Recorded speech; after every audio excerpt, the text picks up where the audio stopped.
You step into a forest clearing, your heart beating in your ears. Your surroundings are still, but eerie, bathed in the unnatural light of the full blood moon lingering overhead. You're here investigating paranormal rumors, but there appears to be nothing amiss. Relieved, you turn around to leave, but as you do so, you hear the flapping of wings.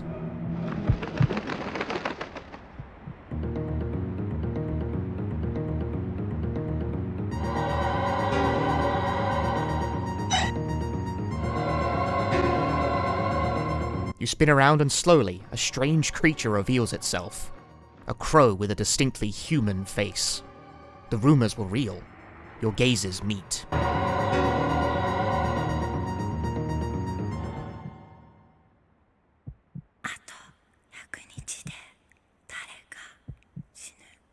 In 100 days, someone will die, whispers a voice. Your vision goes red and you lose consciousness. The curse has begun. This is the intro of 1999's Yuuyami Doori Tankentai, a horror adventure game released exclusively in Japan for the PlayStation 1. Created by developer Spike as a spiritual sequel / spin-off of sorts to a similar series of horror games known as the Twilight Syndrome series, after their developer, Human Entertainment, shut down and the talent split in various directions. And the Syndrome games themselves are notably descended from the stylings of the very first Clock Tower game, also made by Human. Now, this video is mainly going to be about Yuyami, but I would like to back up a bit and spend a little time on Twilight Syndrome just for context. Released across 2 games in 1996, Twilight Syndrome is also a horror adventure game where you take on the role of 3 high school students investigating rumors of the paranormal and getting embroiled in the spooky happenings of the town in which they reside. They're notable for their aesthetic, making use of rotoscoping for the characters combined with detailed pixel art to create 2D spaces with an impressive sense of reality, grounding the horror with something that's not quite photorealism but feels real. The leads are also excellently characterized. This is an extremely emotionally raw, earnest, and empathetic depiction of adolescence filtered through the lens of a group of teenage girls, 2 of whom are honestly not very nice people. I could have made a full video about this game because I really like Twilight Syndrome. It's genuinely one of my favorite PS1 games ever made. The visuals are immaculate, the writing is excellent, and the atmosphere is incredible. But I'm going to talk about Yuuyami instead because I find Yuuyami more interesting mechanically, and I think it's the least well known of the series. I do reserve the right to make that video someday, though.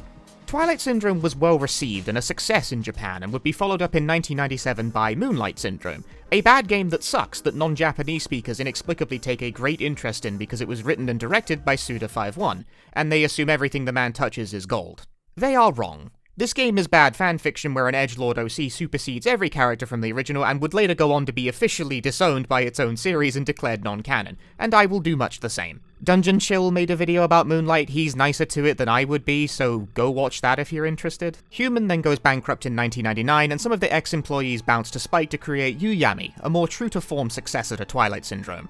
In fact, the name of the game, Yuuyami Doori Tankentai, translates to Twilight Street Exploration Party, using the Japanese word for Twilight to lightly imply the connection. Although I'm going to keep calling it Yuuyami for short because I feel calling it Twilight would be confusing. Game designer Keita Kimura and scenario writer Mika Mishima reprise their roles from Twilight Syndrome in those same key positions on Yuuyami, which goes a long way to explaining much of the similarities. Although interestingly, Spike did acquire the actual rights to Twilight Syndrome when Human shut down and would go on to publish 2 more games with that branding. Spike would also much later on merge with Chunsoft to become Spike Chunsoft, who created the Danganronpa games, and I'm only mentioning this to point out this is why that one segment in Danganronpa 2 where the game becomes an explicit, overt reference to the Twilight Syndrome games exists. Now you know! This brings the entire thing full circle for me personally, because I have a horrible confession to make, one that is likely to make you think less of me as a person. Danganronpa is the reason I learned Japanese in the first place. I just wanted to play Danganronpa. It was 2013, it did not seem like it was going to get translated. That's my dark origin story. I had Danganronpa brain rot so bad I learned a whole language just to play it. And play them I did. And honestly, despite them getting translated to English eventually anyway, I don't regret a thing. I would do it all over again. As for the Syndrome games, however, there are projects in varying stages of completion attempting to translate them into English, but at the time of writing, none of them are done. These are still all Japanese-only games. Although with my luck, that will probably have changed by the time I'm done editing this video. Okay, that'll do for historical context, I think, so let's actually get to playing Yuuyami proper. Hitting New Game treats us to an intro where 2 unseen people, distinguished only by text color, are discussing rumors of the macabre deaths of fellow students. with the common thread being that the deceased claims to have seen it before dying in bizarre ways months later. It, in this case, is a crow with a human face, said to live in a creepy forest behind the school. The two unseen voices aren't really convinced by the rumors, chalking it up to simple coincidence. We then cut to 3 kids standing outside the entrance to said forest. This is our main cast, and they very quickly establish themselves. We have now the boy of the group and the person who has arranged this little excursion, a laid-back dude if not coming across as a bit meek here. Sango, a sharp-tongued girl in an orange shirt who seems to think this entire thing is bogus and is mostly just making sarcastic jabs about all of it. And finally Kurumi, a girl wearing overalls and a wide-brimmed sun hat who just seems happy to be included. And of course, there's Shiba Inu Melos. They're not exactly Mystery Inc., but they've got all the right ingredients, and they've got a spooky rumor to investigate, so they venture into the forest. You get a little time to get to grips with the basic controls here. Moving is pretty orthodox, so there's not much to grasp. Move with D-pad, interact with face buttons. It's pretty standard. As the 3 venture a little further in, Melos stubbornly refuses to pass through a torii gate, forcing you to briefly abandon him to proceed further. As the 3 approach the clearing, Now goes on ahead while the other 2 hang back. The game then snaps into this first-person viewpoint where you can look around the area in full 360 degrees of motion to investigate, but Now finds little of interest.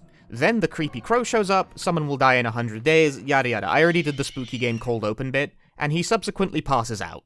We then snap back about a month to learn how the 3 ended up here. Now is trying to summon up the courage to ask Kurumi out, he apparently having a thing for her, while onlookers giggle to themselves in recognition of the situation. However, he bottles his invitation at the last moment and instead awkwardly asks her if she'd like to join him in walking Melos. Kurumi does not understand the implication, but happily agrees. She later tells Sango in class, who almost certainly does understand the implication. Sango then pretends to bump into the pair by coincidence later when they're out and about and joins in as the self-appointed third wheel.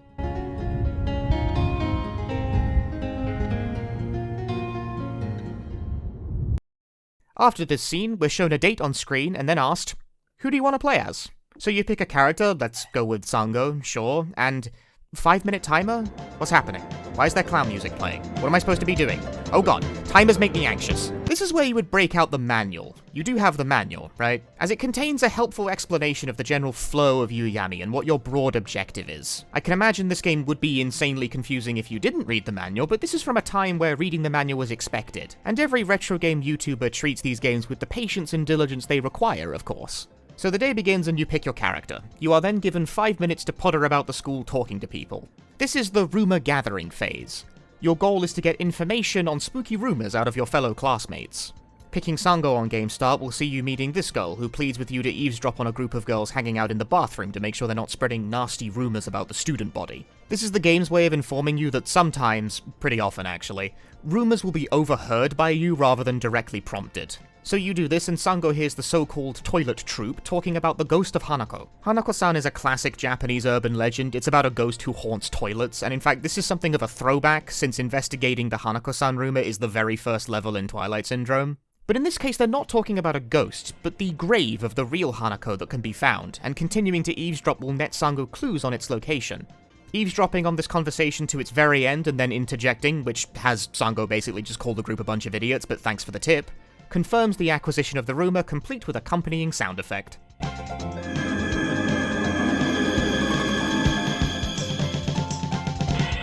Phase 1 complete. Once the timer expires, you move on to the next phase. You can pick from a list of currently acquired rumors, and now Kurumi and Sango will discuss it with each other. At the outset of a new rumor, this mainly serves for the group to discuss how ridiculous they think the rumor sounds, and potentially serve as a hint for the next phase, which is that you're once again prompted to pick a character.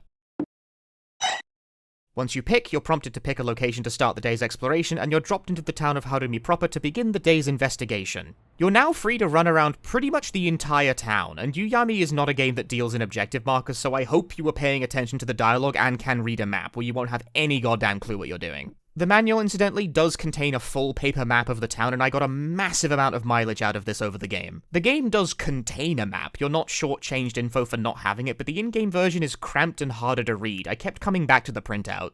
This segment of the game doesn't have a visible timer, but is also time limited. You've got about 7 minutes per investigation phase to get something done. From the information we receive from the toilet troupe, we know we need to investigate by Harumi Bridge on the very edge of town, so I book it down over there.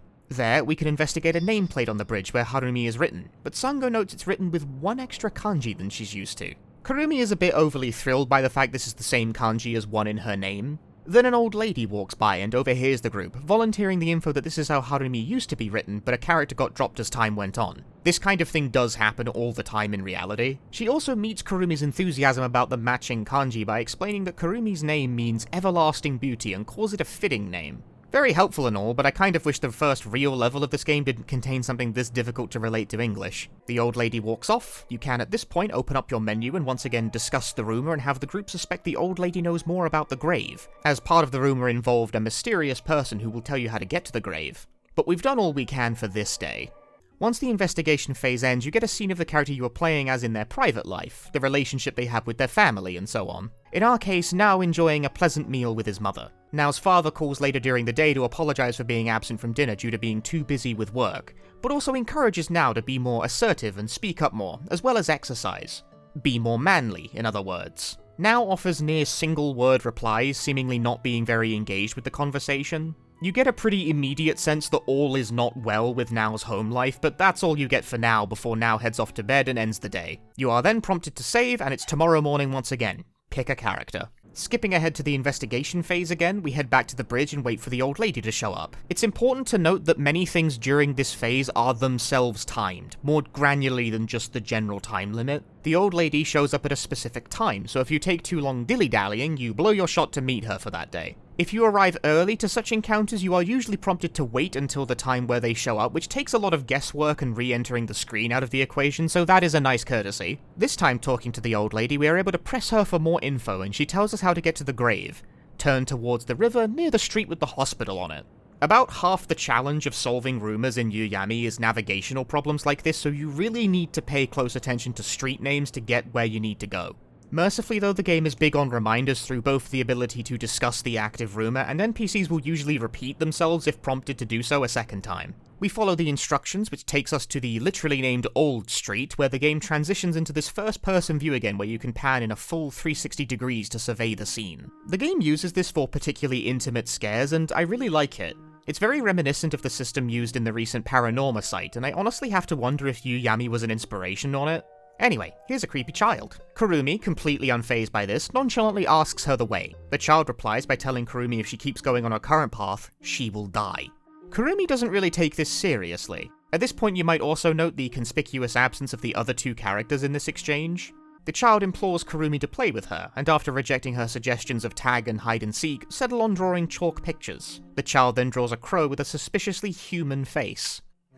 Kurumi entertains the girl with a crow impression, and this pleases her enough to remark that she'll let her go for today. Kurumi, again, not at all particularly finding this odd, asks for her name. Kasuka, she replies. And with that, the scene strangely fades out. Kurumi awakens as if from a dream to find herself standing in a vacant lot. The grandma walks in to explain that there used to be a shrine here to a girl who protected the town of Hirumi, but it's just parking now. The people have forgotten about her. Kurumi asks the cryptic grandma if she knows about Kasuka. She says no, but that Kurumi, and emphasizes that Kurumi, specifically, can definitely meet her again before walking off without elaborating. Also very odd. Doing a group discussion one last time has Kurumi tell the others about Kasuka, whose responses indicate neither of them could see her, and it's not really clear what was physically happening there. Sango doesn't believe her at all, now isn't sure what to make of it. The group ultimately concludes the grave doesn't exist, at least not in their time, thus bringing an end to the rumor. This formally completes the rumor, gives you a little animation, and takes it off your list. One down, however many to go. Now you return to the rumor gathering phase, try to pick up a new lead, and repeat. This is the flow of Yuuyami by and large. Find rumors, solve them, as you solve rumors you pick up new clues towards discovering the truth of the overarching rumor of the human-faced crow, which will sit there in your menu for the entire game staring at you. So let's do another rumor, just so you can understand the flow a little better. I'm not going to play-by-play literally all of them, rest assured this is a video essay, not a walkthrough. This one is also gained by having Sango eavesdrop on the toilet troop. In fact, I acquired this one in the middle of completing the Hanako's grave rumor since we had to pass a day to finish that one. You are allowed to have multiple rumors active at once, up to a maximum of 3, and since almost every rumor in this game takes multiple in-game days to complete, even if you know exactly what you're doing, you're very often going to end up juggling plot lines. This one's about an apparently foul-smelling apartment room that the students speculate has a corpse hidden in a freezer. This one has a second step to its acquisition, since you also have to eavesdrop on a group of male students discussing their plans to try to sneak into the apartment to be the first to discover the body. But we're gonna beat them to it, and with that, the rumor is added to our list. Is this what Japanese kids do for fun? Attempt to discover dead bodies? I wonder if this game's developers like the movie Stand By Me by any chance. This is where I'd like to highlight something of a personal foible I have with Yuuyami. As I said earlier, Japanese isn't my native language, and moreover, I don't claim to be fluent. I do claim to be able to read it, well enough to make these videos, of course, but I stumble, I make mistakes, yada yada. But most pertinently, I don't read that fast. I found Yuuyami's default text speed to be just a hair fast for my taste, which is not uncommon because games usually assume a native reading speed, and naturally, like a lot of games, Yuuyami accommodates for my dumbass by including a slower text speed option. Tremendous. So that's all fine and dandy.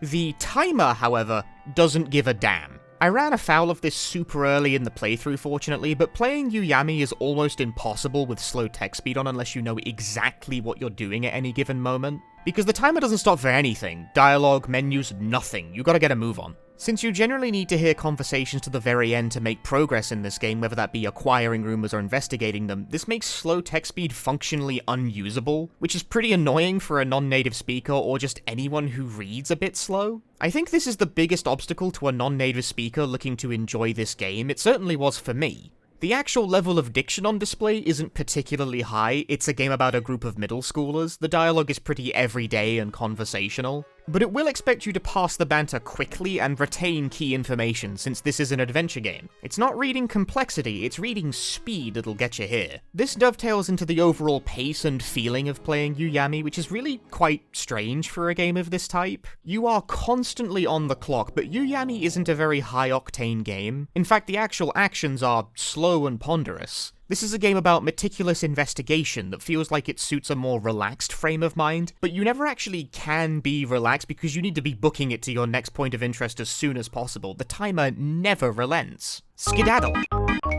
And I know this will put huge swaths of people off the game by default. Ever-present timers is one of those extremely divisive things in video games, and nowhere is it more divisive than in Yuuyami. I'm divided on it even after completing it, and I do overall like this game a lot. I think the low-level anxiety it instills in you is essential to the intended headspace of the game, but it is also really annoying sometimes when you burn an entire investigation day trying to find that one stupid street you need to be on. I had that problem with this corpse rumor. It took me a frankly embarrassing amount of time to find the right street because not every street name is labeled on the map, either the manual or the in-game one. You really need to become familiar with the space through exposure, and a time limit is not conducive to meandering around building a mental map. It feels like the constant time pressure is a little at odds with the slow speed of the actual gameplay. If you're playing this without any outside assistance, expect to lose time or need to reload saves to just getting your bearings with the town. Anyway, we arrive at the apartment we need to investigate and try the pretty straightforward option of ringing the doorbell. No reply. I'm curious what Sango would have done if someone actually answered the door, ask if they're hiding a body. But a neighboring tenant returning home sees us ringing the doorbell and asks what we're doing. So Sango asks him what's up with the empty room, and he replies that it isn't empty. He checked with the landlord to make sure someone was living there after hearing weird groans at night that unsettled him. This implies he's never seen the person actually living there, so the hunt is still on. However, this is all we can do for the day. The story can't progress until a day has passed. A lot of the rumors are like this. This is a pretty brief step, so unless you have a different rumor to investigate, this is very likely to leave you with minutes to kill, which is best spent just ambling about town and taking note of street names. It is possible to solve multiple rumors at once, but it's pretty hard. For instance, this corpse rumor and the Hanako-san rumor are on completely opposite ends of the map, so if you're trying to double solve, you'll need to haul ass across the entire town to make it in time before the day is over. Given that during Hanako-san we had to meet an NPC at a specific time, it would also be impossible if you did these in the wrong order. There is plenty of time to solve both independently anyway. You rarely need to be multi-rumor drifting, but it never hurts to get a little ahead if you can manage it. The fact this game takes place in an open-world-ish setting might put you in mind of something like Shenmue, but don't be fooled. There aren't really side activities to stumble onto here. If you haven't got a rumor on the docket or just have some spare time en route, the only meaningful thing you can really do is take a quick stop at a shrine to pray, which doesn't appear to actually do anything. You can immediately end the day if you want from the pause menu, at least. You don't have to manually wait out the timer if you don't feel like wandering around aimlessly. Let's check in on our characters' home lives once more. Sango seems to have a somewhat terse relationship with her sister, and we also learn she has some sort of long-distance relationship with someone called Tomoki. Sango's register notably takes on a softer, more amicable tone during these phone calls to Tomoki. Tomoki appears to not be this other person's real name, but it turns out Sango is also an assumed name, with Sango saying she chose this name because her real name, Mayu, feels too weak and feminine, and she feels it does not suit her. Notably, other students at the school tend to call her by her real name, but Nao and Kurumi, in their own way, respect Sango's assumed name. Interesting. Heads up if you're the kind of person for whom discussing or even just acknowledging gender roles in media makes you really mad because you're a cretin, you will hate Yuuyami Doori because it tackles this extremely head-on. You will probably also hate this video and also my channel. It's the return of Gender Alert, baby! Woo! Yuuyami handles the topic of female adolescence and the societal expectations of a woman through Sango with what I would describe as considerable texture. It's a depiction that feels very lived, very authentic and raw. The Syndrome games in general are very good at this. They're games starring women written by a woman, after all. I wouldn't necessarily describe them as woke per se, because these games predate media discourse becoming just absolutely fucking unbearable, but they just don't take this kind of thing for granted. Funny how the autonomy of a woman is a recurring theme across horror media. Let's not examine the implications of that too deeply, or I'm going to become very sad. At any rate, Tomoki praises Sango in a roundabout way for how she thinks about names, saying she'll be a great writer. Sango, you see, is a doujin author. Her classmates call her an otaku, but her interest is more literary rather than being the anime enthusiast that might imply to a Western audience. We do see her watching anime late at night in many of these home scenes while grumbling about how it sucks, and a lot of the interactions she has with her classmates during the school phase are pretty hostile. Sango does not get along very well with her peer group. Kurumi, meanwhile, arrives home, cheerily greets her parents, and then plays Mario Kart with her brother Ko, before retiring to her room to play with her toys as weird lights start circling. Kurumi has a more fantastical perspective on the world, it seems. Notably, her classmates during the school phases call her alien for her behavior.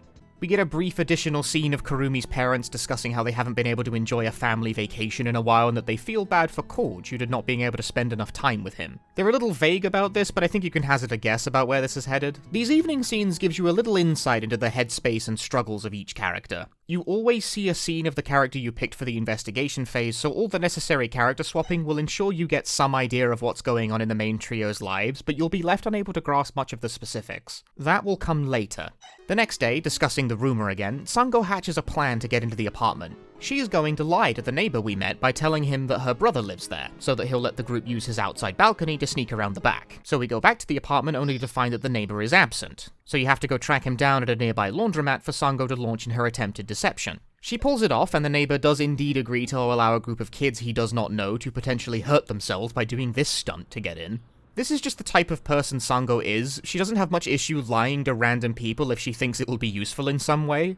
Girl boss, gatekeep, ghost hunt. Inside the apartment, the group finds it unoccupied and filthy with random junk strewn about everywhere. You can find the resident's answering machine, on which you can hear a couple of notices about unpaid debts. Venturing into the bathroom, which has a bad vibe and a smell to match, but still no signs of either the occupant or any body. At this point, the doorbell rings. The group panics and hides, hearts beating loudly.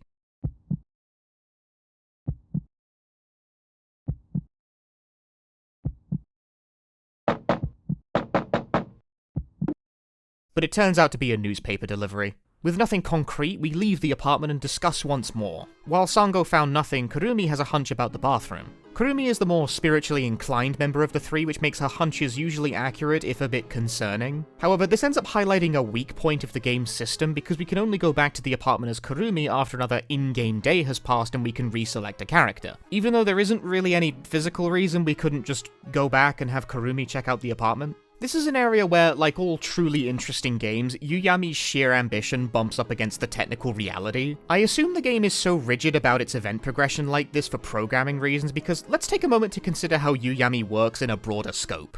You have various stories, of which multiple combinations can be active at once, all interactable within the same open-world playspace. Being able to change character on a whim and trigger subsequent developments immediately was probably causing a lot of technical issues. I also figure this is why only 3 rumors can be active at once. The limit probably exists to not overwhelm things. Not that it doesn't get overwhelming sometimes anyway. This is quite a complicated system, both to construct and to interact with. It provides a player with a rather free-form adventure game experience, since due to rumor acquisition being pretty opaque, more on that later, it's fairly likely every player will experience the stories in a different order. Most rumors do expire over time as the game moves through its calendar, so there are some limits imposed on the possibilities, but this is a serious attempt at creating something akin to a non-linear, open-world adventure game. I've never really seen anything like it. It knows it's pretty complicated too, since features like the notebook that keeps your current rumors organized, not unlike a modern quest log, were not very common by the standards of 90s adventure games.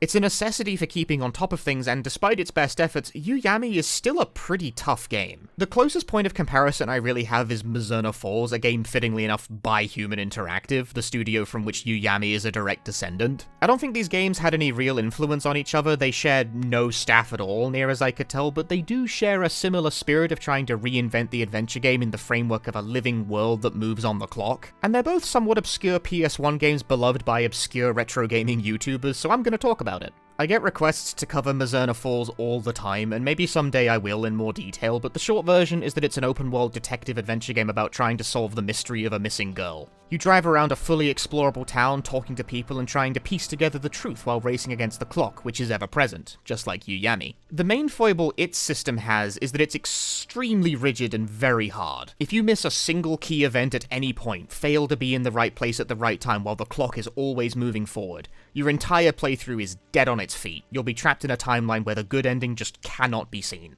Yuuyami has a similar aggressive time-focused structure, but the decision to break everything into mini-scenarios makes it a lot more digestible. It's okay to miss some stories, in fact you're virtually guaranteed to without a walkthrough, and missing a few doesn't instantly disqualify you from the ending. This doesn't mean Yuuyami isn't also very hard, I will expand more on that in a bit, but it's a lot less all or nothing than Mizurna Falls is. I do in fact think a normal person could complete Yuuyami without a guide, but they would need to be exceptionally patient and probably willing to run it back at least once. Mizurna Falls I think is functionally impossible without outside assistance. I just have no idea how a single person in isolation is supposed to work out the sequence. Returning back to the apartment once again, Kurumi taking point, we shimmy over the balcony and Kurumi investigates the bathroom.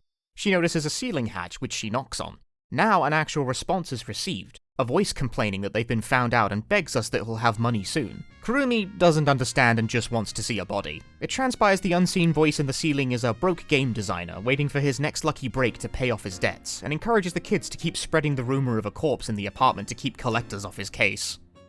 Has anyone checked in with the people who made this? Are they doing okay? Regardless, this largely ends the mystery. During the final discussion, Sango asks Kurumi how she knew there was someone in the ceiling, and she replies that she could smell snacks coming from the room. Dull. Thus, the rumor is solved. This and the grave rumor are the first 2 rumors you could possibly complete, and they present 2 extremes of outcome, which is probably intentional. Sometimes you really will meet with some otherworldly occurrences. Sometimes it's just some bogus urban legend. You have no real way of knowing which leads relate to your overarching objective and which are hoaxes. Plenty of rumors also fall in the middle. Not every ghostly happening is strictly speaking relevant. It can lead to a sense of anticlimax on a few of these, but it at least keeps you guessing. My favorite hoax rumor is the very last rumor it's possible to acquire in a playthrough. The group investigates a vending machine with a mysterious drink only obtained through a specific sequence of inputs. Sango gets the drink, consumes it, discovers it tastes really bad before throwing the contents away as it creepily slinks away down a storm drain. The rumor resolves a couple days later as Sango looks up the company on the internet and found they went out of business 13 years ago. No ghosts here, she just drank fermented Red Bull. The end.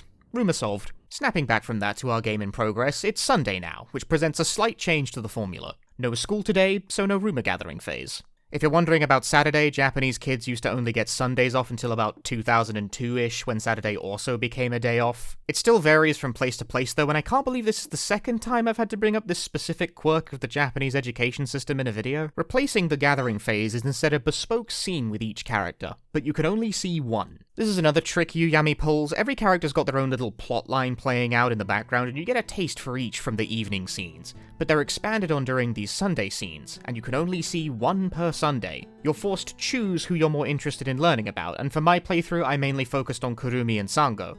Now got a little left behind because the structure of the game demands it. Sorry man. So I pick Kurumi, and we see a scene of Kurumi meeting with her family doctor, Takehiko. during which time she's fidgeting around and mostly just talks excitedly about all the cool adventures she's having with her friends walking their dog. Later we see Kurumi's dad having a somewhat terse exchange with the doctor, where he says that Kurumi can't really be cured, but the father is clearly seeking some sort of cure. The doctor is firm and insists that he's against any sort of attempted cure for Kurumi. Cure what, you might be wondering.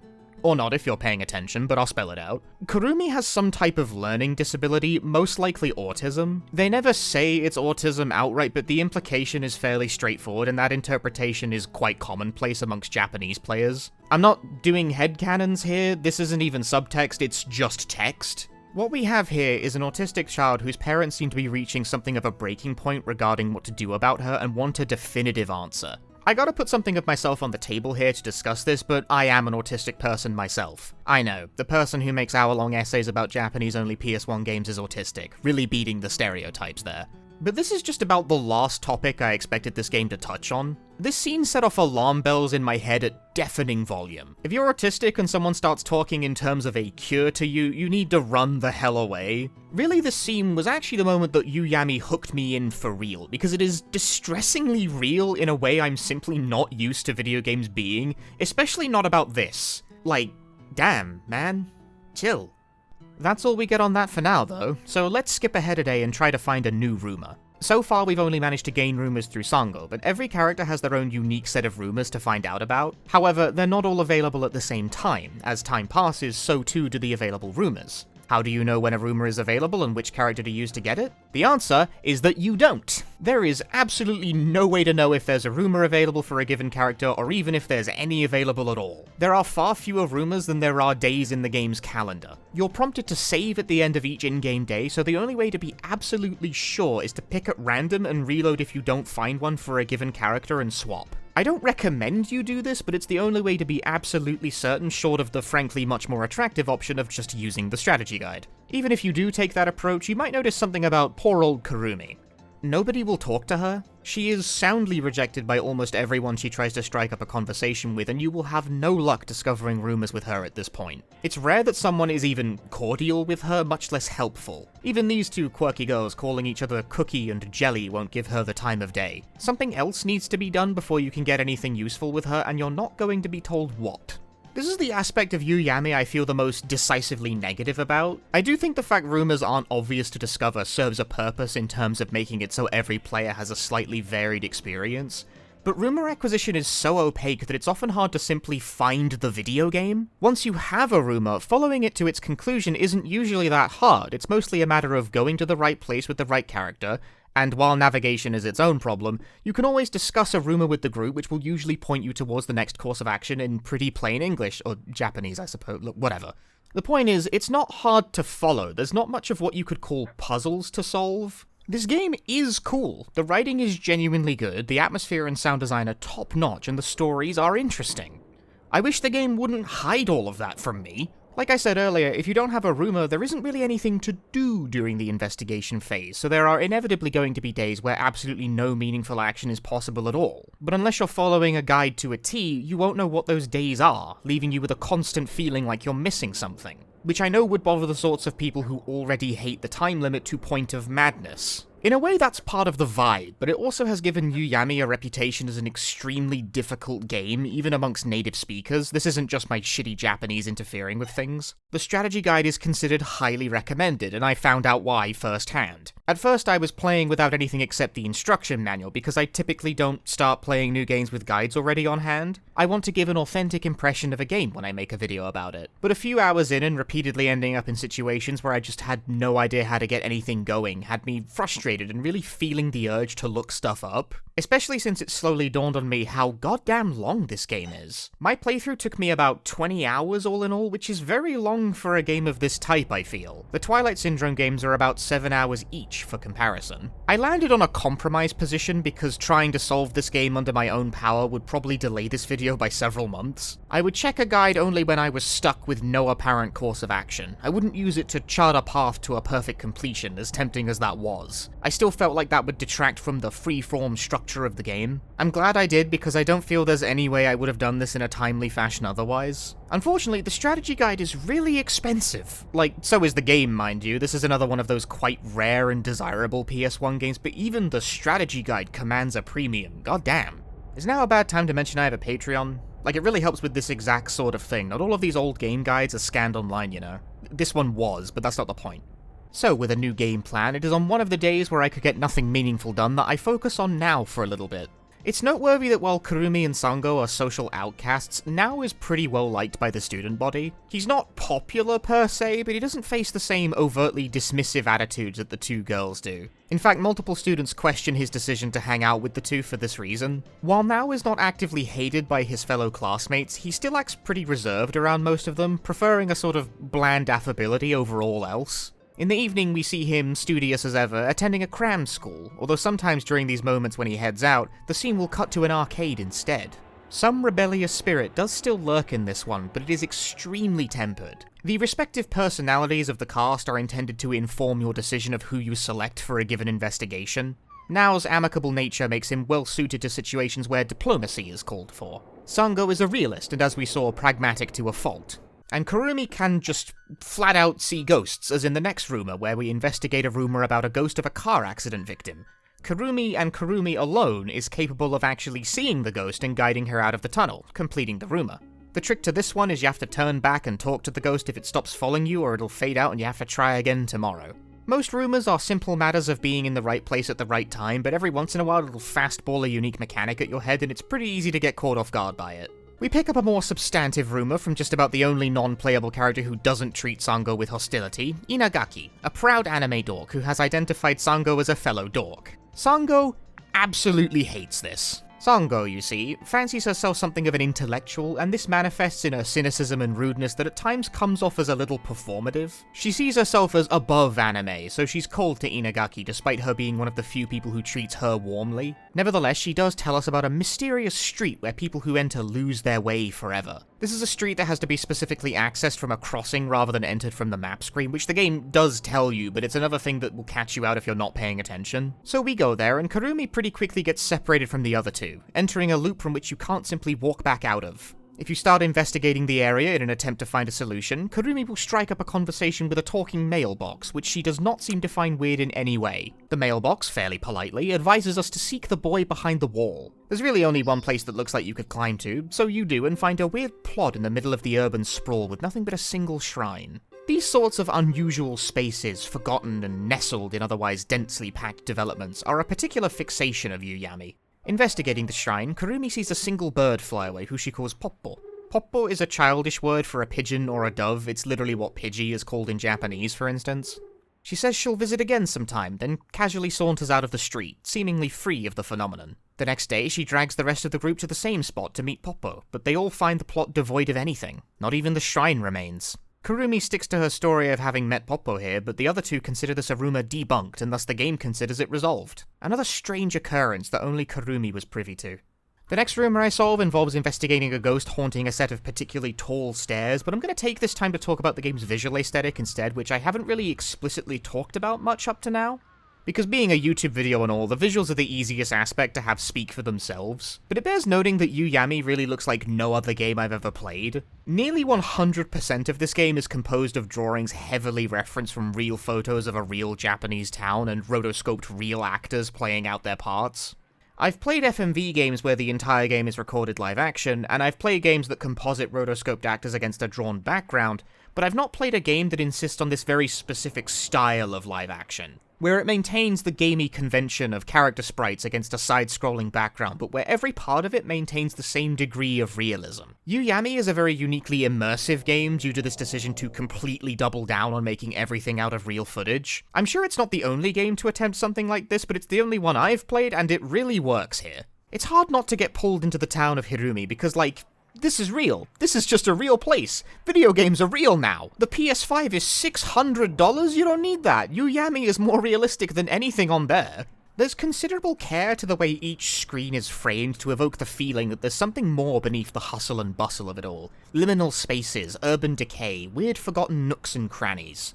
Yuuyami is a horror game about the completely mundane, and what's more, I think it pulls off good scares here and there. Yuuyami is not a very loud game, there's no jump scares. The protagonists are rarely ever even in much physical danger, but it does a damn good job instilling a sense of unease in you, particularly with its excellent sound design and the sprinkling in of these panorama shots, which brings you really up close and personal with the city. These moments totally got to me sometimes. I never full-on YouTube horror streamer screamed out loud, but after a tense scene I would slowly realize I'd been holding my breath for the past minute without realizing it. That's effective atmosphere. Things are picking up towards the end of the first in-game month. Now catches wind of a treasure hidden in a shrine in a forest that the boys are seeking to claim, and at this point I've actually managed to get 3 rumors active at once, so I'm really cooking. But it turns out this is a bit of a dangerous position to court without knowing what you're doing, as you'll see. For now, we head to the forest, which somewhat insanely the entrance to which is not located on the street literally named Tsukasato Forest, it's on Tsukasato Street, one screen over. Very annoying, definitely didn't lose an in-game day to this, suck a fart out of my ass, guys. Navigating the forest is going to be a little confusing since these screens go unlabeled. It's worth becoming familiar with it even though you're not going to be here that often. Navigating to a dead end now finds the shrine is real and Sango cheerfully encourages him to dig near it for treasure. Now has second thoughts about desecrating a shrine, but I make him do it anyway, which may not be wise. He finds nothing but a sense of unease. The day ends with me still fumbling around, not really able to navigate back out of the forest. During the requisite evening scene, something strange happens. Now is awoken at night by something striking his window. He checks on it and finds a crow slammed into his window, hard enough for the bird to die on contact. An unfortunate coincidence? Or is the curse making its presence known? I want to add to this, by the way, absolutely no joke, this happened to me while I was making this video. I got woken up at night by a crow braining itself against my bedroom window at like 2 AM, and obviously it scared the shit out of me because I thought someone was trying to break into the house. I'm not a superstitious guy, but man, what are the odds of that? The English don't really practice Shinto, of course, but I took it as a sign to at least refill the bird feeder in the yard. I'm not taking any chances on pissing off the crow god. Birds appeased, I return to the forest with Kurumi. If you're noticing a running theme with Kurumi being the only character capable of resolving a lot of rumors, good. So was I by this point. I guess being a living ghost detector would do that given the circumstance. Kurumi is able to notice a path beyond the shrine, and following it sees Kurumi spirited to yet another unusual location. A waterfall, in the middle of the forest. A voice speaks to Kurumi, saying she is born into the human world and yet excluded from it. Kurumi simply responds, "Who are you?" in a childlike sing-song. The reply is, "The master of the hidden shrine, the heart of the 7 gods. Humans call me Tengu." And with that, she's spirited out again.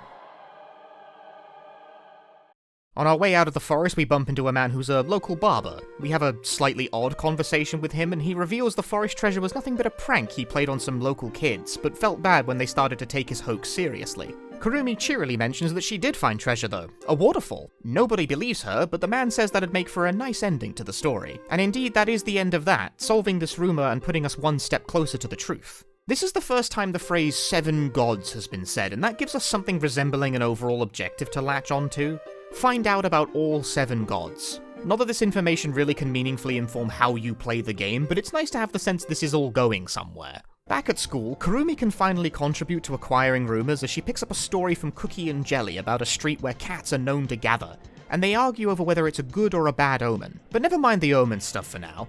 The rub here is that these two will only talk to Kurumi on cordial terms if you've previously spoken to them 7 times. There's a hidden relationship system that exclusively affects Kurumi. The only character she can get rumors from initially will not talk to her at all. Only by repeatedly talking to them do they eventually allow her into their weird little circle, giving her the nickname Pez. Like the sweet, I assume. You can only talk to them once per day, so you have to purposefully waste 7 days to do this, and this mechanic is unstated by the game, not even in the manual. You might make some sort of inference based on the fact the dialogue changes with each passing day, but time is precious, and it's a pretty bizarre gamble to expect a blind player to take on an unexplained mechanic. What's more, this isn't even the only example of it. There's also Minami, a quiet girl who similarly needs to be spoken to 7 times on different days before she'll cough up any information. What makes her even more obtuse is that she isn't even always around. She only shows up to school on cloudy days. How do you know what a cloudy day is? You don't! You either scout every day manually or you look up a guide. I only knew to watch out for this hidden mechanic because I'd learned about it from reading player impressions online before I started playing, and even then if you aren't following a guide to the letter, it's extremely easy to miss out on something because of it. It's not clear which days are freebies you can spend raising your relationship. It's like trying to min-max a Persona game. The game is designed tightly enough that if you know the perfect sequence, you can see everything in one playthrough, but it's basically impossible to achieve this without either outside knowledge or obscene levels of patience. Also, like Persona, I'm pretty sure this is intentional, more on that later. I'm sorry for once again mentioning Persona in a video. I'm not even a hardcore Persona fan myself, but if my point of comparison for this was Ephemeral Fantasia, none of you would know what the hell I mean. Anyway, let's head to the cat street. We have to leave behind the dog before we do this, or he'll simply chase all the cats away. This is a thing that comes up just infrequently enough to be a mild pain, since finding somewhere you can tie the dog leash to isn't really indicated by anything, you have to intuit from the background. Chain link fences are usually fine, except when they're not. Newspaper dispensers are usually not fine, except when they are. Usually you keep the dog with you because it makes you run faster, your character getting dragged by the arm through the streets increases their hustle. And time is of the essence in Yuyami, as I've hopefully impressed by now, so you want to go fast. I do like the characters' individual run cycles though, there's a lot of personality expressed just in their running gait. I particularly enjoy the amusing touch that Sango is a touch slower than the other two. We track down the cat street and follow the cats into an obscured alleyway, where they all pass through an adorably tiny torii gate. Crouching through it once again spirits Kurumi away, although this time the gang actually comes with. The group finds a large talking cat who claims to be 400 years old and a guardian of the town. Seems like another one of the 7 gods, although it's the first who deigns to speak this directly. They urge us to leave since this isn't a place for humans, and then start chanting something strange at you. This is the only time in the whole game you have to actively interrupt a conversation with the X button in order to progress, otherwise you'll just get shunted out of the area. Always gotta be on your toes with this game. Continuing the conversation satisfies Kurumi's curiosity about the cat gathering and concludes the rumor. A pretty short one overall. It's at this point where my playthrough starts to derail from its relative smoothness up to this point, as I end up with 3 rumors, none of which I managed to complete. 2 of them, the mystery of a lizard hand and a cursed antique shop, I simply timed out on, which I know will annoy some of you who expect these videos to comprehensively cover all possible content, especially since I make videos about games in a language most of my viewers cannot speak. But these videos are not 100% walkthroughs and you should not treat them as such. I like leaving stuff for people to discover in the future on the possibility that these games receive translation patches down the line. However, the reason I timed out was not purposeful obfuscation, it was that the wandering ghost rumor flat out broke on me. This rumor concerns a photo of an apparent spectre taken near where Sango lives, which obviously concerns Sango greatly. Not because of the ghost, but because people are running around taking photos of her front door, which she finds unpleasant, and can you really blame her? I naturally investigate the area where the apartments are, and according to the strategy guide, what is supposed to happen here is you hear a scream that progresses the story. But no matter what I did, this just never happened. No idea why. I don't feel like I did anything particularly unusual, it just didn't like some combination of my active rumors and timing. This is an unfortunate and reasonably well documented facet of Yuuyami. It's kinda buggy. There are multiple known softlock points in individual rumors if you don't do the group discussion at exactly the right time, and many more potential problems that can arise from natural playing conditions. In my case, the wandering ghost breaking seemed to have a knock-on effect that prevented a couple other rumors from starting, and what's worse, the wandering ghost is one of the very small handful of rumors that never ever naturally times out, so I was just stuck with it for the rest of the entire playthrough. As you might imagine, at this point I started leaning on the guide a lot more, both out of frustration and also because I was now playing with a handicap. Remember, only 3 rumors can be active at once, so having one being permanently broken is a real pain to work around. Matching the bad vibes, the next Sunday scene rolls around with Kurumi once again going to the family doctor for a checkup. But when she arrives, she finds not Takehiko, but a new doctor, Akigawa, who's taking over Kurumi's checkups from now on. Kurumi objects to this immediately, which draws ire from her mother, with Akigawa insisting it'll be fine, he can cure her. And wow, that sucks. That sucks really bad. I didn't expect to end up, actually mad at the world, pissed off playing this game, but like I said earlier, as an autistic person, boy have I ever been here before. Her parents' intentions start from something approximating good intentions. They want their daughter to have a normal life. But there's a distinct selfishness tinting the way they go about it, having overridden the opinion of their previous doctor to seek out a new doctor, willing to tell them what they want to hear. That Kurumi can be fixed, that she needs to change if there's any chance for her future. Kurumi, for her part, hasn't done a single thing wrong this whole goddamn game, but is nevertheless treated like a burden, an embarrassment, a problem to be solved. It pisses me off so bad, man. We do not treat autistic people well as a society, and this game has a decidedly unflattering opinion on the way Japan goes about it too. In a way, it's almost comforting to know that this experience transcends culture to some extent, but it hardly makes me happy. I have to respect Yuuyami immensely because I did not enter into this game expecting something this raw and personal. It feels personal, at any rate. This kind of thing is so uncommon to see in media of any sort that I have to assume it comes from a personal place. I'm a little mixed on how Yuyami takes the position that autistic people are living ghost detectors, but I never said the game was a perfect representation, just that I respect its energy. On that note, skipping a pretty sizable chunk of time where I got absolutely nothing going due to the bugged rumor ruining everything, Kurumi is able to get Minami to open up to her and promises to show her a secret. So we rock up to a torii gate in a forest and, oh goddammit, the dog can't go here either. Dealing with that, Kurumi follows Minami inside and ends up in a beautiful moonlit wilderness, of the type that looks like a Tekken match should be happening inside. Minami has changed into ceremonial garb and encourages Kurumi to get a better look around. It seems Minami is also spiritually attuned and senses a certain kinship with Kurumi as a result. What's to see? Fox spirits. Classic Japanese folklore, I don't think I need to explain these. If anything, I'm surprised it's taken this long for fox spirits to show up. Minami is pleased that Kurumi can see them, but urges her to keep it a secret from the others. Not that she could share it if she wanted to. Attempting to re-enter the shrine with the others in tow will reveal just that, a simple shrine. No moonlit wilderness to backdash through. Still, it's another god found in the city. At this point in the game, the weird nighttime occurrences are starting to really ramp up. They're happening basically every night now. Sango is awoken at night by strange noises, leaves her bedroom, finds nothing but returns to find another Sango crying on her bed. Turning the light on dispels the apparition, but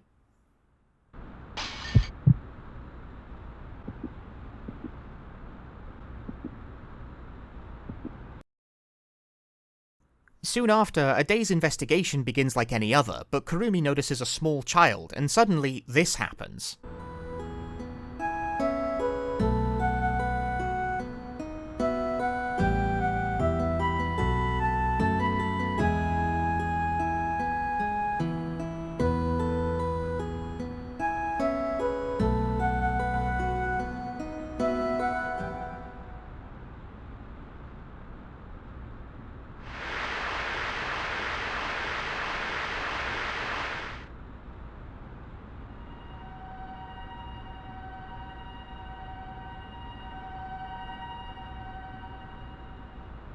Kurumi is rushed to the hospital, and we get a scene of the two doctors arguing over Kurumi's condition. Takehiko accuses Akigawa of treating her like an experiment. Akigawa still insists on pushing his style of treatment on Kurumi despite this fairly clear evidence it's harming her. Kurumi does make a relatively quick recovery, and Akigawa assures Kurumi's mother that this is all within expectations, an unfortunate but necessary side effect of the new course of treatment he's put her on. He even explains that this is likely to happen again. This somehow still doesn't put Kurumi's mom off the guy, who only wants to know if she'll be able to normally go to school again soon. It's a frustrating set of scenes to watch. Interestingly, you could instead see Nao or Sango's reaction to this event by picking them instead for these past couple days. You can't see all possible perspectives on one playthrough, not without a lot of save loading anyway. I focused on Kurumi here because that's who I believe to be the most plot critical. The other perspectives are revealing in their own way, but the fact that every major story event in this game has 3 perspectives makes it hard to cover all the bases without bogging things down. At this point, the usual date that displays at the start of every in-game day changes to a countdown. 50 days left before the curse kicks in. Make 'em count. It's a very blunt reminder of the stakes. Death is coming, and you don't have much time left. In fact, death will visit sooner than I expected. During a nighttime event, Sango finds the fridge empty and heads out to a nearby convenience store.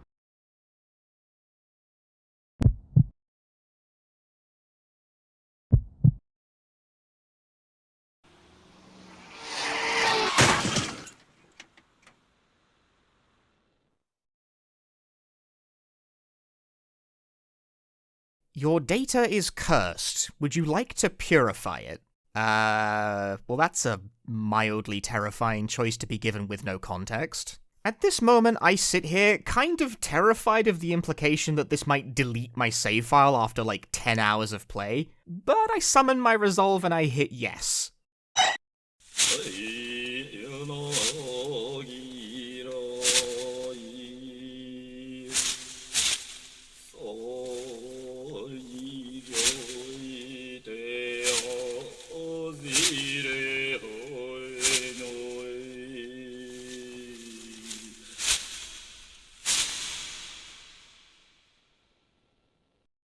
I'm now allowed to save the purified save data. Loading back in after that seems to boot me back to the day I game overed on with no noticeable downsides. So what the hell actually happened there? Well, it's another hidden mechanic, of course. I am solidly halfway through the game, over 10 hours in, and we're still finding out about unexplained gameplay mechanics. There's a hidden counter that the strategy guide refers to as spiritual disturbance. It increments every day, and certain activities increase it further. This is what the nighttime events are being caused by, and are the only real way to feel out what your doom counter is. If it gets too high, you die that night. This is what praying at a shrine is for. It lowers your doom counter, but only by 1 point, the same as a day passing.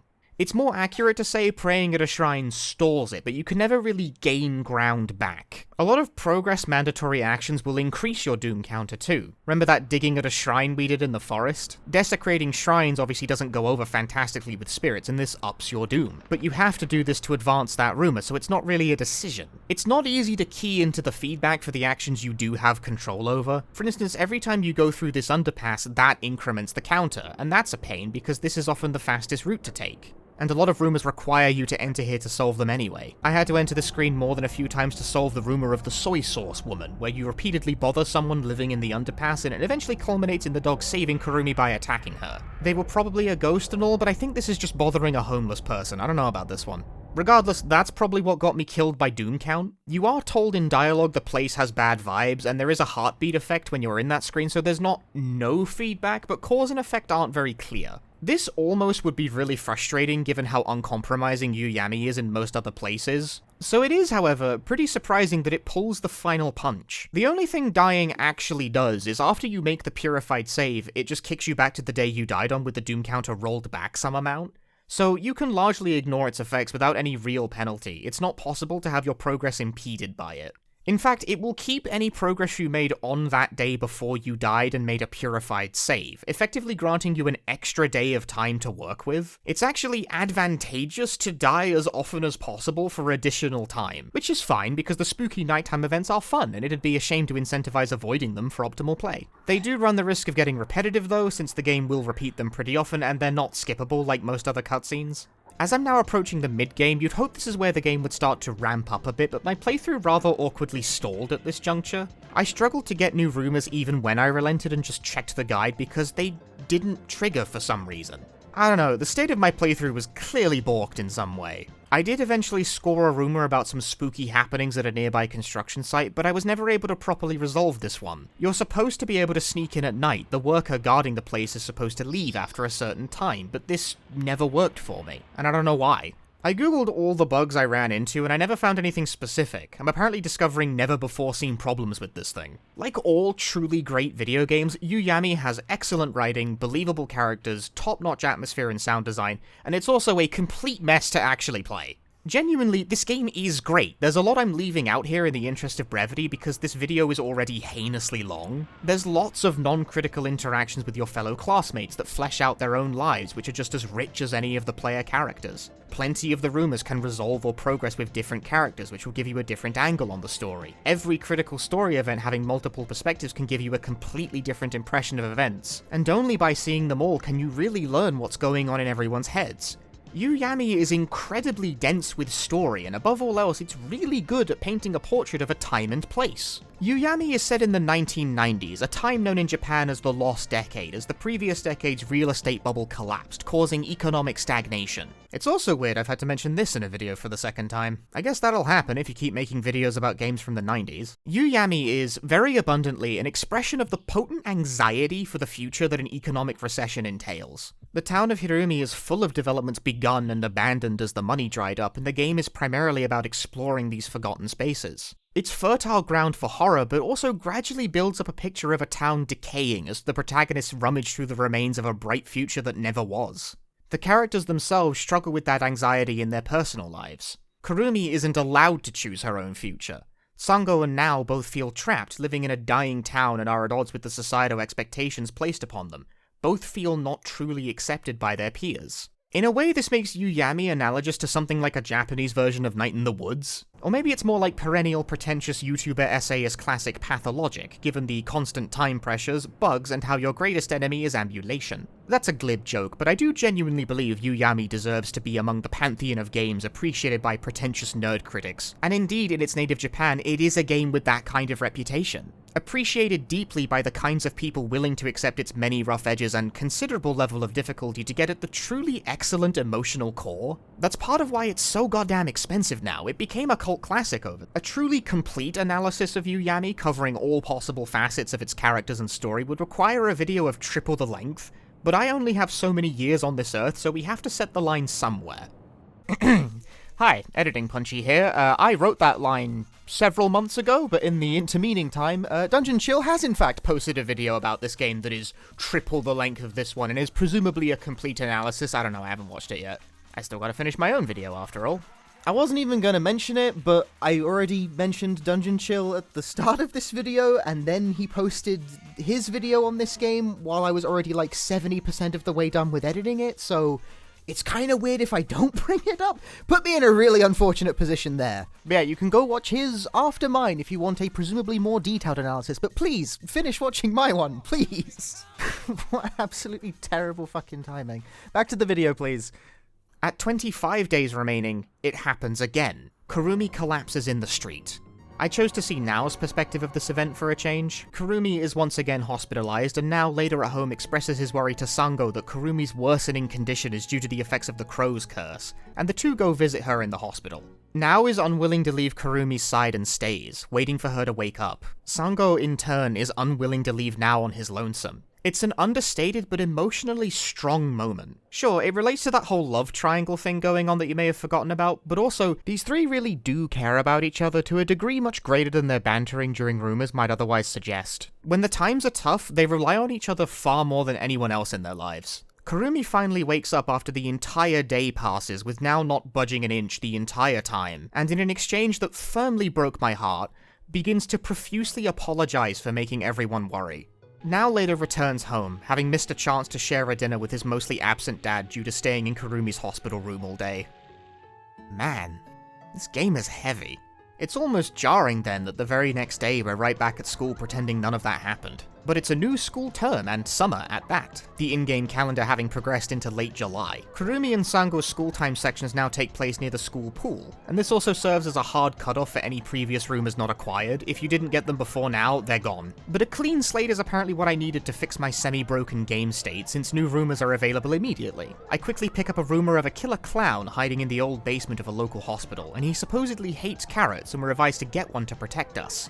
Okay, this is a pretty weird one. Arriving at the hospital slightly annoys me because it teleports you to the top of the stairs but facing the wrong direction, so it's easy to misunderstand the direction here and walk back down the stairs the way you came. These are the only stairs in the whole game that behave like this. Why is it like that? Whatever. You could ask a nearby doctor about the clown, and he seems really freaked out by Kurumi. Not the question, specifically Kurumi. Venturing into the remains of the old hospital, we find the supposed basement still largely intact. Inside, no killer clown, but clown dolls, which emit a strange melody. This is probably the most directly reminiscent of Clock Tower thing in this game, considering the pedigree. Nothing else of note, so we leave, and the doctor we saw earlier has followed us to tell us not to go into partially destroyed basements, which seems pretty reasonable. But then he takes a specific interest in Kurumi, asking her name, where she lives, and about her family, which is decidedly not reasonable. Stranger danger, man. Kurumi volunteers all of this information immediately, and the doctor seems to reassure himself about something. Something about Kurumi has this guy rattled.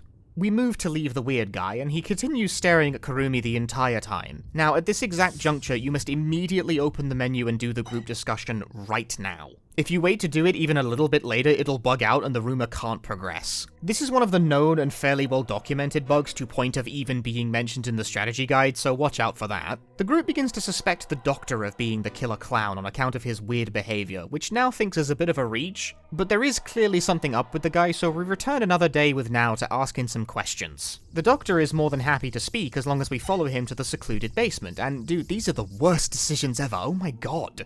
But there's still nothing in there, so we leave, and Nao asks what he was supposed to see down there. Dr. Man says he wanted to make Nao understand, since he's a friend of Kurumi, that he killed her 13 years ago. He's not making a lot of sense, but he elaborates that 13 years ago there was a girl who held a clown doll everywhere that played a sinister melody. One he feared so much that he locked the girl away in the basement. It's not really clear what this girl actually did. There's an implication of contagious insanity going on here, and the girl is wearing all white like what Japanese ghosts do, so if I'm playing along we can say this girl was supernaturally upsetting somehow.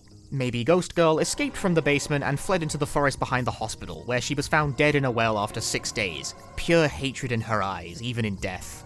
I mean, I sympathize, this sounds like medical malpractice to me. The doctor then relates this girl looked exactly like Kurumi, which explains why he's so freaked out about her. He literally feels like he's seeing an old ghost come back to haunt him. And Kurumi is an ongoing victim of medical malpractice, so there's a clear parallel here. Kurumi then walks in humming the same song as the clown doll from earlier, and the doctor has a full-on meltdown, accusing Kurumi of being a spirit who has escaped from the underworld, come to drag him down to the depths. The group bails, and on doing another discussion, decides they should come back to apologize to the doctor for accidentally dredging up his past trauma. These kids are simultaneously very stupid and significantly more polite than I would expect. Returning another day has us find the doctor non-responsive to attempts at conversation, mumbling about a curse and 13 years ago to himself. This is unfortunately the most we can get out of this. The subsequent group discussion has now concluded that there is no killer clown after all, but he's deeply perturbed by this apparent similarity Kurumi has with this deceased girl and the doctor's ramblings about a curse. He tries to put it out of mind, but that's where the rumor ends. It's a bit of an anticlimax, and what was that whole business about carrots? I don't think that came up again. Why would carrots protect you? Sometimes rumors are just rumors and don't mean anything at all, sure. But this is one of those times where I feel like I'm missing something, like I must be missing a line or a connection somewhere that would make this information meaningful. We'll think about it later. Since we're coming up on the end of the game now, it feels appropriate to demystify a little bit how the game's core progression works before the finale. What I mean by this is that when you reach the final day, one of two things can happen. You either start the final rumor, or receive the bad ending. How this is determined is via a point total. Clearing rumors earns you points, and if you have 33 of them by the end of the game, you proceed to the real ending. So that seems pretty straightforward. Clear enough rumors, receive the ending. Except, of course it's not so simple. The distribution of points across rumors is not uniform, they come in amounts of 0 to 4. Or sorry, I meant 0, 2, and 4, not a range, my mistake. Yeah, any rumor that falls under the category of hoax where it turns out nothing supernatural is really happening, those tend to be the ones worth absolutely nothing. If spooky ghosts are afoot, those will get you something. Since you have no real way of telling apart a hoax from a real lead, you can't really meaningfully pick and choose which rumors are worth doing by anything other than intuition. Not that you would have any way of knowing some rumors are worthless in the first place. One of the last rumors I do this playthrough involves now exploring a series of deserted buildings on the outskirts of town while his male classmates have set up scares and tricks to freak him out as a test of courage. It's a pretty elaborate set piece and very atmospheric. Now's heartbeat getting more frantic as the sequence progresses is weirdly effective at building tension, but it's not actually worth any points towards progress. Now, just because it's not worth points doesn't make it pointless. Even if it isn't strictly progress, it's all opportunities for world building and character interaction. It's all worth doing and seeing, but I have mixed feelings about how hard it is to purposefully make progress if you wanted to. As I've expressed many times by now, Yuyami is a pretty difficult game without outside instruction. It's not impossible, but really unlikely that you will pass that 33-point threshold on your first playthrough. And that's a pretty tough pill to swallow for a game that's roughly 20 hours long. But in a rather surprisingly modern choice that makes it substantially easier to stomach, even if you get the bad ending, New Game Plus will be made available. All previously cleared rumors stay completed in a New Game Plus cycle, and Kurumi's relationship values with her classmates also persist, making it much easier to get rumors with her on a second run. I noted the relationship value is an opaque system that's more or less impossible to intuit, and I think this is exactly why. The game expects you to play it through at least twice, maybe more. It's not very likely a player will max out their relations as soon as possible on the first go, but it is reasonably likely they'll have it done by the start of a second playthrough. Yuyami having multiple perspectives of every major story event also makes a second playthrough rewarding, exposing you to more of the overall narrative. I do think someone could clear the game under their own power despite the game being incredibly opaque because of the way New Game Plus works. If you can find anything to do at all, you're making progress, however incrementally. The more pressing question is really whether or not anyone would actually bother. In theory, it sounds like a good system, but in practice, I'm not so sure. You don't have to recomplete rumors, sure, but that can create chunks of dead time in the schedule where you have nothing to do. And though you can skip through days relatively quickly, it still takes time. Of course, if you're playing without information, you won't know which days you can skip the rumor gathering phase of, so you're unlikely to really speed things up by that much. It's a pretty ballsy implicit demand to have the player run back an already fairly long game, maybe even a third time to see its true conclusion, and one I'm not sure Yuuyami really earns the right to make. I tried to meet the game on its own terms, but I will be real, I did not want to do another 20-hour playthrough, and I strongly suspect neither will most people. At least not immediately. Maybe this is the kind of game it's best to come back to after some time has passed. Fortunately, my efforts were enough to pass the 33-point threshold, so I'm able to proceed to the finale and show you how this whole game shakes out. Firstly, close to the end, a huge rainfall takes place that cancels the day's investigation. Sango decides instead, quite forcefully, that the group should instead spend the day hanging out at Nao's house for a change. But then only Kurumi turns up. Sango invents a hasty excuse to cancel, saying she needs to focus on her writing. Remember that whole love triangle thing the game started with that you might have forgotten about because it's come up very infrequently over the past 20 hours? This is Sango playing wingman, in her own way showing she cares by attempting to set the two up. And the two end up sharing a nice moment flying a toy airplane around the riverbank. It's cute. It's the first unambiguously, if slightly qualified, nice thing Sango has done the entire game. It's also the last nice moment we're going to get. On the 99th day, Kurumi collapses again, and this time Nao can smell blood on her. She doesn't recover overnight this time. The shitty doctor is unfazed as ever by Kurumi's clearly worsening condition, but says he'll do what he can to help, and finally, the parents snap. They begin to panic, fearing they've made a horrible mistake and that they've failed to understand Kurumi's needs. They resolve to accept her when she wakes up. If she wakes up. Day 100. Nao heads out immediately and tells his mother he won't be back until late. Sango is curled up in a ball in her room. Kurumi is still unconscious and the doctors are trying to keep her alive. Nao is now in full panic mode. It's been 100 days since the start of the Crow's curse. Kurumi is clearly on death's door.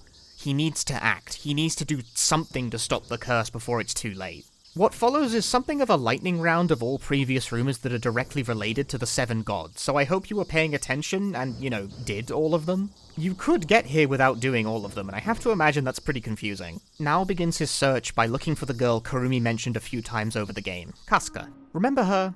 Kurumi can actually consult Kasuka many more times over the game, so this isn't super left field. Kurumi is the only one who could see Kasuka up to this point, but at this moment, Nao fully puts his belief in Kurumi's words, granting him access to a side of the world he simply couldn't see before. You need to haul ass to the old street where Kasuka was, and I should mention, like every other part of this game, this finale segment is on a timer. If you're unable to lift the curse by the end of the day, Kurumi dies and you game over.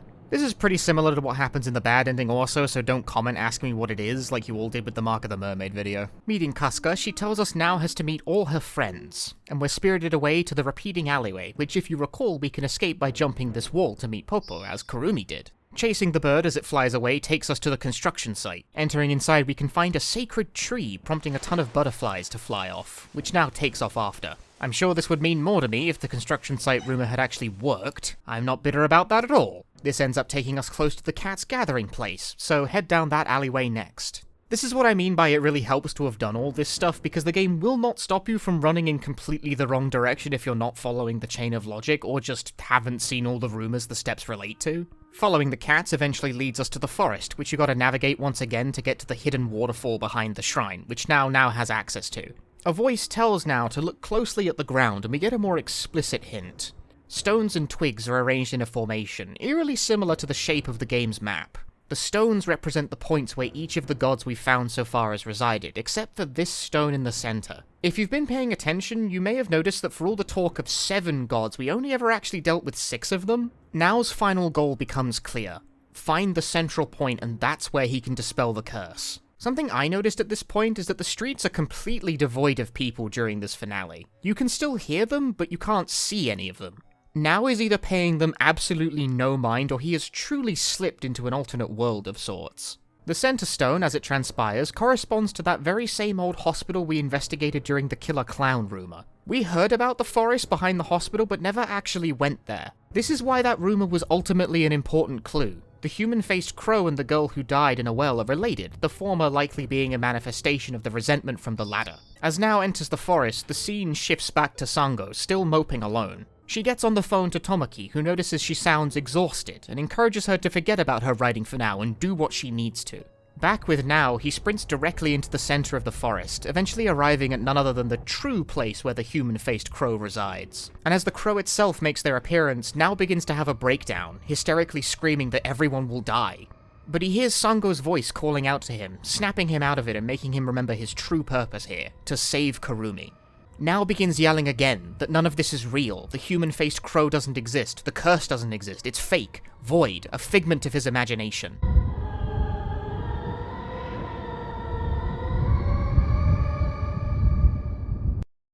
And in a flash, his wish is granted. The crow disappears. The curse is lifted?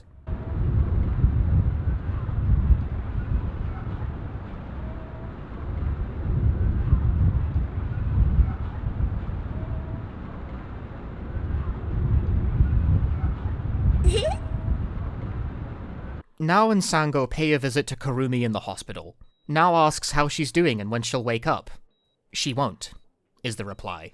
Nao doesn't get it. He broke the curse, didn't he? How could this be happening? He can't face up to the reality that Kurumi is already gone. Her demise not caused by a curse or anything supernatural, but the simple fact her parents attempted to force her to be normal, whatever the cost. Even if you complete the game, get the good ending, dispel the curse, you can't save her. This isn't that kind of story. Nao recalls how sad Kurumi was the last time she woke from her coma and says Kurumi wouldn't want any of them to be sad. That was her true nature, the nature her parents couldn't accept. It may be hard for them now, but they should live cheerfully, for her sake. Later that night, underneath a full moon, Nao is awoken by the doorbell ringing, very forcefully. He answers only to find Kurumi? But she's looking a little ghostly. And look, she brought Sango along for the ride. The group enjoys one last stroll around the town at twilight, visiting all of the gods, who welcome Kurumi, but inform her she'll be leaving everyone behind. Kurumi has mixed feelings about this, but ultimately decides it's okay. She bids her goodbyes to Minami and says not to worry about her being lonely at school. Nao and Sango will be able to keep her company from now on. And finally, visiting Kasuga one last time, who thanks Kurumi for all that she's done, saying Kurumi will be remembered by everyone forever before seemingly moving on from this world. With that, Kurumi takes the group back to Nao's house and runs off, never to be seen again. Kurumi assumes her place among the spirits looking over the town of Hirumi, as the true seventh god.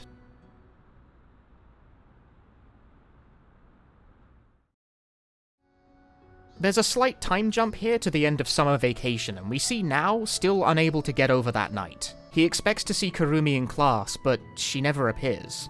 He meets with Sango on the riverbank to talk for the first time in a while, the two apparently having not spoken over the entire summer vacation.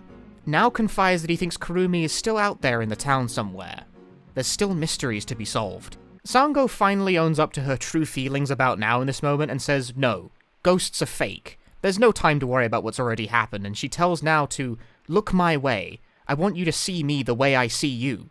And fade to credits.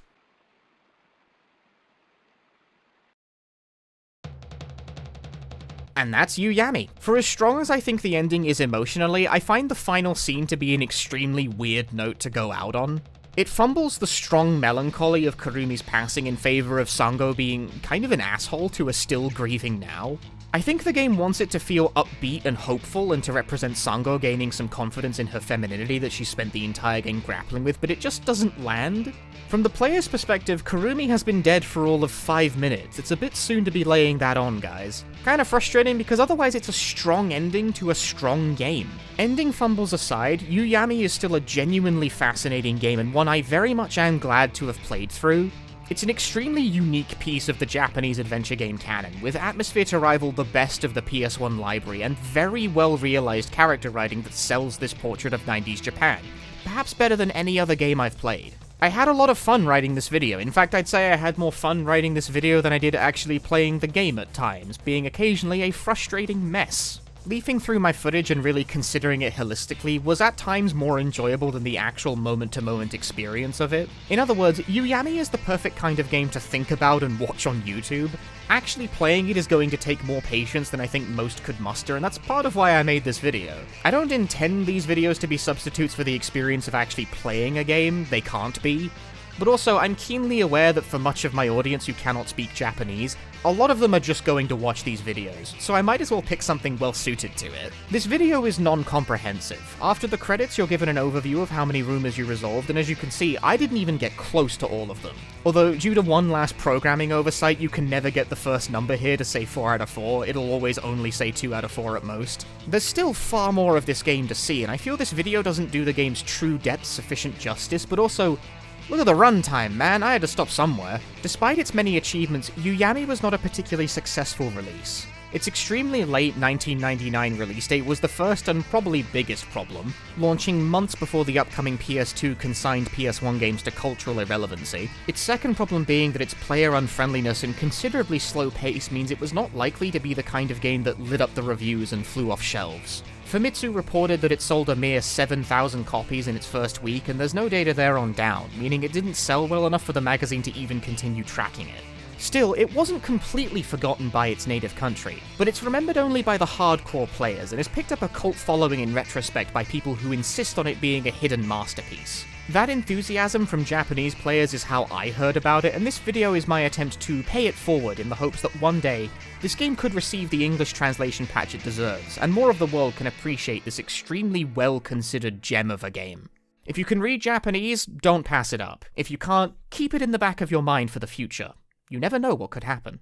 Horror fans and PS1 enthusiasts especially should save a spot in their mind for Yuuyami as one of the system's and genre's finest.